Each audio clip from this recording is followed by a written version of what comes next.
इसमें दो, एक बॉलर मुस्लिम भी होना चाहिए, एक सिख भी होना चाहिए।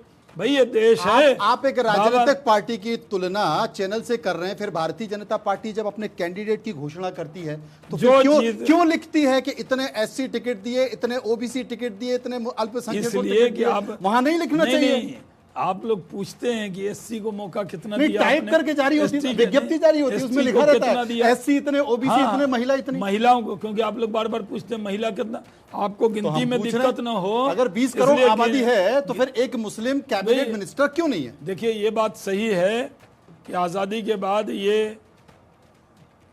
कैबिनेट पहली है जिसमें कोई मुस्लिम मिनिस्टर नहीं है। तो फिर सबका साथ सबका विश्वास कैसे? मोदी के मोदी जी हैं, मोदी जी की वजह से है। अगर नेता ईमानदार होगा तो वो जात धर्म नहीं देखकर सबको एक निगाह, एक नजर से देखेगा। अच्छा, होना चाहिए। नरेंद्र मोदी जो चश्मा पहनते हैं, 20 करोड़ आबादी को हिंदू मुसलमान सिख ईसाई एक जैसे दिखते हैं उनको। शहनवाज जी की नजर में क्या है, अगर 20 करोड़ आबादी मुस्लिमों की है, मुझे लगता है अब तो बढ़ गई होगी, तो क्या एक व्यक्ति को प्रतिनिधित्व मिलना चाहिए कैबिनेट में? आपके बोलते बोलते बढ़ गई होगी। आजकल जो है आबादी जो है वो देश की आबादी हो, वो बढ़ती है आबादी, तो मिलना चाहिए, प्रतिनिधित्व मिलना चाहिए। आपने कहा कि आजादी के बाद से ये पहली कैबिनेट। अरे भाई देखिए, मैं ही 5 साल कैबिनेट मिनिस्टर रहा हूँ कि नहीं। अटल बिहारी वाजपेयी सरकार में रहे, आपने बहुत जहाज जोड़ा है। अभी हवाई जहाज का मंत्री रहा हूँ, जमीन के नीचे कोयला का मंत्री रहा हूँ, कपड़ा का मंत्री रहा हूँ, बिहार में इंडस्ट्री मिनिस्टर रहा हूँ। इस बार क्यों नहीं है? इस बार सबका साथ सबका विकास लेके चल रहे।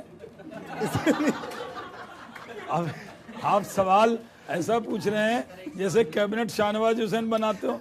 कैबिनेट मोदी जी बनाते हैं, और कैबिनेट में बहुत कैपेबल लोग हैं जो जात धर्म भाषा लिंग से ऊपर उठकर देश की सेवा में लगे। मतलब मुस्लिम सांसदों में जितने भी हैं उसमें से एक भी ऐसा नहीं है जो केंद्रीय मंत्री बनने वाला है। कोई भी इलेक्टेड मुस्लिम सांसद इस बार नहीं है। राज्यसभा में भी नहीं, तो कोई बात नहीं। कोई मुसलमानों के साथ अन्याय हो रहा है, वक्फ बिल पास कर रहे हैं कि नहीं उनके लिए? अच्छा, उनके पर मंत्री नहीं बनाएंगे, वक्फ बिल पास करेंगे लेकिन मंत्री नहीं बनाएंगे। सबसे ज्यादा मंत्री नरसिम्हा राव जी ने बनाए थे। हाँ। मुस्लिम। हाँ। और सबसे ज्यादा मुसलमान से पूछिएगा किससे वो ज्यादा चिढ़ते हैं तो वो नरसिम्हा राव का नाम लेते हैं। तो क्या मिला उनको? आपका अच्छा होमवर्क रहा, आपका अच्छा काम का, बल्लेबाजी अच्छी की आपने। बीजेपी ने बहुत अच्छी बल्लेबाजी की है। नहीं, बीजेपी, कांग्रेस मतलब पाकिस्तान की पार्टी नहीं, कांग्रेस मतलब हिंदू विरोधी पार्टी। कांग्रेस जो अपने ऊपर कूड़ा उठा के रख लेती है तो हम क्या करें। कांग्रेस कभी तहव्वुर राणा आएगा तो कांग्रेस के नेता कहेंगे भारत में कंगारू कोर्ट की तरह नहीं, भारतीय संविधान के हिसाब से इनको वकील मिलना चाहिए। अरे कांग्रेसियों क्यों दुबले हो रहे तहव्वुर राणा के लिए? इतने लोगों को 26/11 में मारा। कांग्रेसी अगर ये बयान न देते तो कांग्रेस के हित में रहता कि नहीं? आप ही बताइए, मैं आप ही से पूछूं। सही बात, सही बात। सही किया उन्होंने, सही किया, बिल्कुल किया। अरे तहव्वुर राणा के पक्ष में बोला। हाँ, नहीं, जिसको जो अधिकार है वो मिलना चाहिए भाई। कसाब को भी वकील दिया। इसकी वकालत कांग्रेसी को इतनी दुबली क्यों हो रही कांग्रेस? तहव्वुर राणा के लिए पकड़ के लाए मोदी जी, घसीट कर लाए मोदी जी, और कांग्रेस बयान दे रही है तहव्वुर राणा के लिए। वो हाफिज सईद साहब, कांग्रेस ये बोलने वाली कांग्रेस बाबा साहब के संविधान की बात करती है, वो मौलिक अधिकारों की बात करती है, जिसका अभी जिक्र कर रहे हैं। कांग्रेस बाबा साहब के संविधान का जो इमरजेंसी लगाने वाली कांग्रेस, वो संविधान की प्रेमी हो जाएगी? तो चली गई।